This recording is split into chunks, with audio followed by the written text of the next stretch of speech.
Subscribe कीजिए हमारे channel को और बेल आइकन को प्रेस करके ऑल सेलेक्ट कर लें हमारे लेटेस्ट वीडियो हर रोज देखने के लिए। नमस्कार दोस्तों, ओम नमः शिवाय।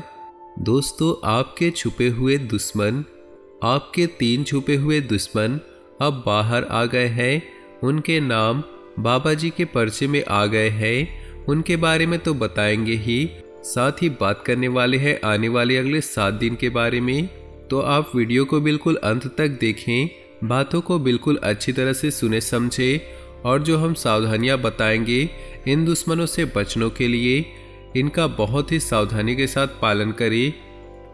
और सबसे बढ़िया बात यह है, इस वीडियो के अंत में 2 उपाय बताएंगे। ये दोनों उपाय आपको दुश्मनों के मायाजाल और षड्यंत्र से बचाएंगे, इसलिए वीडियो को शुरू से लेकर अंत तक देखें। उससे पहले जो भी भोले बाबा के सच्चे भक्त वीडियो को देख रहे हैं, कमेंट बॉक्स में ओम नमः शिवाय जरूर लिखें, साथ ही वीडियो को लाइक कर दें। दोस्तों, दुनिया की असलियत बस इतनी ही है कि सुख के दिनों में सभी साथ है, लेकिन दुख के दिनों में कोई भी आसपास नजर नहीं आता। मान लीजिए आप कहीं भी मुसीबत में फंस गए हैं, उस समय जो आपका साथ देता है वही आपका मित्र है, वही आपका सगा संबंधी है। और ऐसी परिस्थिति में जो आपको छोड़कर भाग जाए, वो इंसान कभी भी भरोसे के लायक नहीं होता। उस इंसान को छोड़ देना चाहिए। ऐसे हुए छुपे दुश्मन अब आपके सामने आने वाले हैं। जैसे कि आप जिस पर बहुत ज़्यादा भरोसा कर रहे थे, वही आपके साथ दगाबाजी कर सकता है।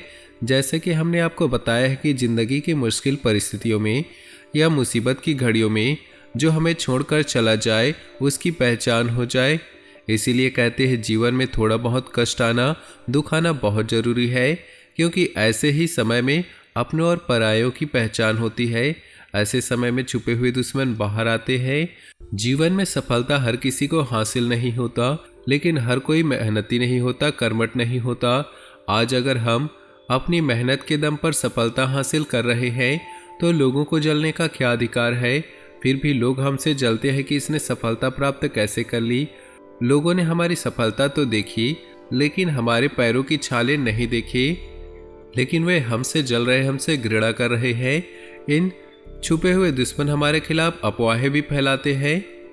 तो ये वही लोग हैं दोस्तों, जिन्हें जाने अनजाने में आपने कभी गलत शब्दों में कुछ भी कहा था। कहते हैं कि जो शब्द होते हैं वो तीर से भी ज़्यादा भेदन क्षमता रखते हैं। तो कई बार क्या होता है कि लड़ाई झगड़ों के बीच में या गलती से या किसी भी तरह से हम किसी को कुछ बोल देते हैं, बुरा बोल देते हैं या अपशब्द बोल देते हैं। मतलब हम बोलना नहीं चाहते हैं, लेकिन गुस्से में बात निकल जाती है। हम उस बात को भुलाकर भूल जाते हैं, लेकिन वो व्यक्ति उस बात को अपने दिल में बैठा कर रखता है कि उसने मुझे ऐसा कहा था और समय आने पर उसका जवाब मैं जरूर दूंगा। यानी कि मन ही मन वो अपने अंदर हमारे लिए खिलाफ कटुता भर लेता है। ये सब हुआ कड़वे शब्दों की वजह से। और यहाँ पर अपने आप को ध्यान रखना है, बोलचाल में सावधानी रखें, बेवजह अपने दुश्मन मत बनाइए।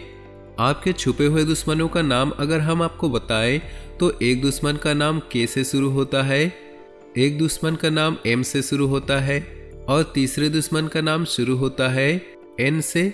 इन 3 अक्षरों वाले लोगों से बचकर रहे, क्योंकि यही आपके छुपे हुए दुश्मन हैं जो आपको हर कीमत पर हानि पहुंचाना चाहते हैं। ये वही 3 दुश्मन हैं जिनका नाम बाबा जी के पर्चे में आ गए हैं। हो सकते हैं आपके आसपास में हो, पड़ोस में हो, रिश्तेदारी में हो। तो इन लोगों से एकदम सीधा रिश्ता मत तोड़ दीजिएगा। बस आपको उनसे थोड़ा सावधान रहना होगा।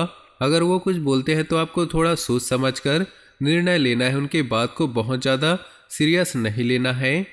व्यापारिक स्थिति अब इन 5 दिनों में काफ़ी सही है, डरने की कोई बात नहीं है, क्योंकि नज़ारे बहुत हसीन है और काफ़ी समय से जिस डील को क्रैक करने की कोशिश कर रहे थे वो पूरी होगी। देखिए ज़िंदगी में हमेशा ज़रूरी नहीं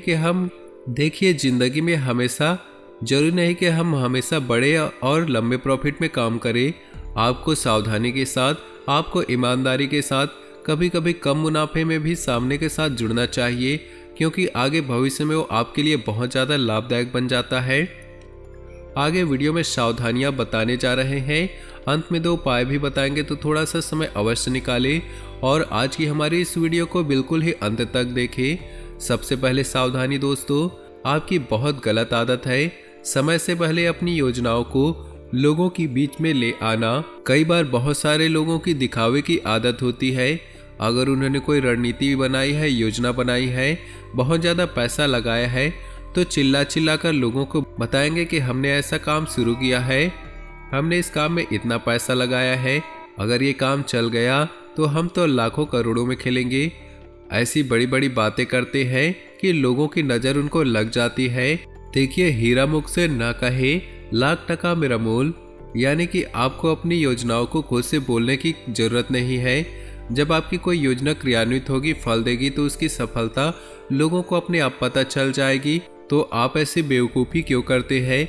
जगत भर में डिंडोरा आप क्यों पीटते हैं? आने वाले अगले 5 दिन होने वाले हैं। नौकरी पेशा लोग जो भी नौकरी करते हैं, चाहे सरकारी करते हो या प्राइवेट करते हैं, एक बात का खास ख्याल रखिए कि गुस्सा और अहंकार 2 ऐसी चीज़ें आपकी बर्बादी का कारण बन सकते हैं, और यही 2 चीज़ें आपके दुश्मनों को और ज़्यादा बढ़ा सकती है। जब भी इंसान को गुस्सा आता है तो उस पर खुद का कंट्रोल नहीं होता कि वह कब क्या बोल रहा है। और हमने भी आपको कहा था कि बोलचाल के शब्दों को बड़ा ध्यान में रखना है, तो क्रोध की अवस्था से बचिए।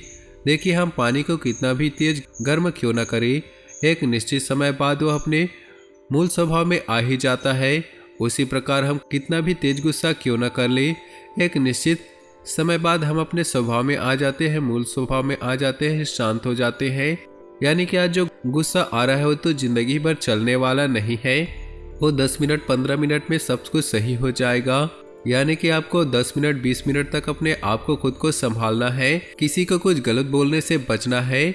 अगर ये गुस्से की अवस्था शांत हो गई, फिर आप महसूस करेंगे कि आप अपने आप पर बहुत कंट्रोल रखे हैं, कुछ नहीं बिगड़ा और सब कुछ अच्छे से हो गया। लेकिन अगर आपके इस गुस्से पर काबू नहीं हुआ तो परिस्थिति बहुत ज़्यादा बिगड़ जाएगी। अहंकार में इंसान कब क्या करता है उसे भी पता नहीं चलता। कहते हैं कि अहंकार में इंसान लोगों को छोटा बड़ा समझने लगता है और खुद को तो बड़ा ही समझता है, हर किसी के साथ भेदभाव करता है और ऊंची हरकतें, ऊंचा स्वभाव रखता है। लेकिन अहंकार तो महाबली रावण का भी नहीं चला। लेकिन आप तो एक साधारण से इंसान हैं, आप तो फिर भी तुच्छ और साधारण से इंसान हैं। इसलिए अहंकार ना पाले कि मैं ये कर सकता हूँ, वो कर सकता हूँ। आप कुछ नहीं कर सकते, आप वही करेंगे जो परमात्मा चाहेंगे, जो परमात्मा ने लिखा होगा। इसलिए दोस्तों, भगवान के भक्त बनकर रहे, भगवान के दास बनकर रहे। हमारे मालिक इतने समर्थ है कि वो हमारी सारी ख्वाहिशें पूरी कर सकते हैं, लेकिन हमें उनके सिद्धांतों पर चलना होगा। हमें अहंकार से बचना होगा, हमें क्रोध से बचना होगा, लालच से बचना होगा, चोरी चकारी से बचना होगा, बेईमानी से बचना होगा। इतना ध्यान रखिए, जिंदगी आपको नज़ारे दिखाएगी, लेकिन आपके अंदर ही नकारात्मक है तो आप खुश कैसे हो सकते हैं? बहुत सारे लोग होते हैं जो हर वक्त नहीं करते हैं, तो आप सकारात्मक बनिए। नकारात्मकता बहुत हो गया। अब हम आपको 2 उपाय बताने जा रहे हैं, ध्यान से सुनिएगा, आपको फायदा बहुत ज़्यादा होगा। उपायों के बारे में सबसे पहला उपाय ये रहेगा कि गुरुवार के दिन किसी भी महादेव के मंदिर आप जाइए और शिवलिंग पर 1 लोटा जल में लाल चंदन मिलाकर चढ़ाइए। किसी भी प्रकार के पाप है और धन संपदा की प्राप्ति करनी है तो ये काम कीजिए। ये उपाय सर्वोत्तम है। मंत्र बोल दीजिए ओम नमः शिवाय और बाबा से प्रार्थना करके 3 ताली बजाकर आ जाइए, आपका काम अवश्य हो जाएगा। शुक्रवार के दिन दोस्तों आपको क्या करना है, आपको एक सिक्का लेना है, चाहे आप कोई भी सिक्का ले लो, लेकिन इस सिक्के को आपको जस्ट माता लक्ष्मी के पास में रखना है और साथ ही माता जी के साथ संघ की भी पूजा करनी है। पूरे शुक्रवार के दिन उस सिक्के को उस जगह पर रखने दीजिए। उसके बाद शनिवार को उस सिक्के को उस जगह से उठाइए और लाल कपड़े में बांधकर उसे तिजोरी या धन रखने वाले स्थान पर रख देना है। बहुत चमत्कारिक उपाय है, ऐसा करने पर आपकी ज़िंदगी में पैसों की कमी नहीं होगी। अगला उपाय है शनिवार के दिन। शनिवार के दिन अगर आप काली गाय को चारा खिलाते हैं तो ये बहुत शुभ है। साथ ही आप काले कुत्ते को सरसों के तेल की चुपड़ी हुई रोटी खिलाते हैं तो भी बहुत शुभ है। तो दोस्तों, आज का वीडियो आपको अच्छा लगा हो तो वीडियो को एक लाइक जरूर करें। साथ ही नीचे दिए कमेंट बॉक्स में सच्चे श्रद्धा भाव से ओम नमः शिवाय जरूर लिखिए। आपका दिन शुभ हो, मंगलमय हो।